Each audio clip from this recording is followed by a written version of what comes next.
Biggest Valentine Ever by Stephen Knoll, illustrated by Jenny Bassett. Once there were two mouse who fell in love with the same Valentine, but it didn't start that way. The day before Valentine's Day, Mrs. Mousley asked all the students in her class in Mouseville School to make Valentine cards.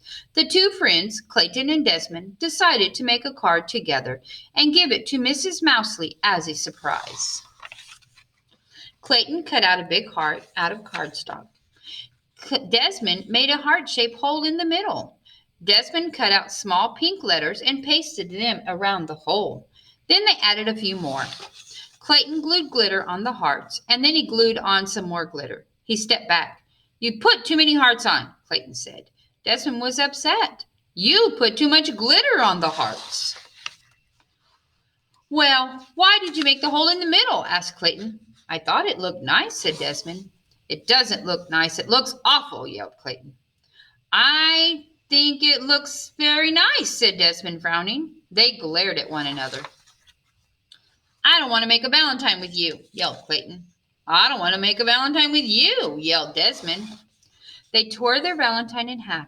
"I'm going to make my own Valentine," said Clayton. "I'm going to make my own Valentine," said Desmond. That night at dinner, Clayton's dad asked, "Son, you look very sad. Can I help?"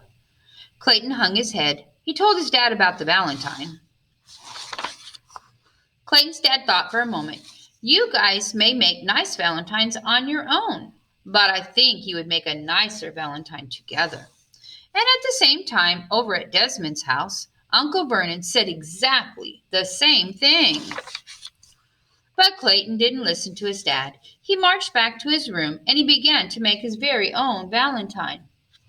He cut a big heart out of cardboard, and then he put a hole in the middle, and he put pink letters around the edge, but not enough pink letters.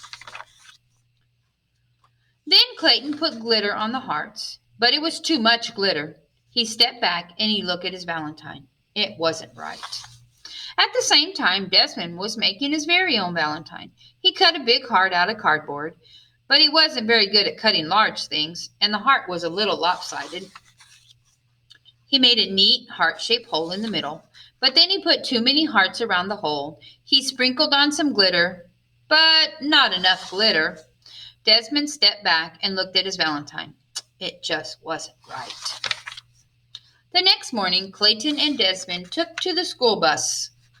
They sat far away from each other, but as they were getting off, Desmond tripped on the stairs and he bumped into Clayton, and they fell down. "I think we should try making our Valentine again," said Clayton. "No one said we couldn't," said Desmond. In art class, Clayton and Desmond put their heads together and came up with a plan. Then Clayton cut out a biggest, most perfect red heart anyone had ever seen. They added a pink heart to fit in the middle. That is a very big heart. Then Desmond, who was good at cutting small things, cut out some tiny pink letters and pasted them on the big red heart. Clayton added some glitter and cut out a bunch of other hearts. Desmond made a nose on one and a mischievous eye, and then they glued all the hearts together. They stepped back and looked at their card. It was a giant Valentine mouse. "Wow," said Clayton, "we did it." "Wow," said Desmond, "we did it together." And they gave each other a high five. They cut out a lace doily and glued it around the edge. And then they wrote on their card in big letters, "Happy Valentine's Day to Mrs. Mousley. We love you, Clayton and Desmond." They carried the Valentine to their classroom, and they gave it to Mrs. Mousley. She clapped with delight. The whole class cheered. It was the biggest Valentine ever. It was also the best.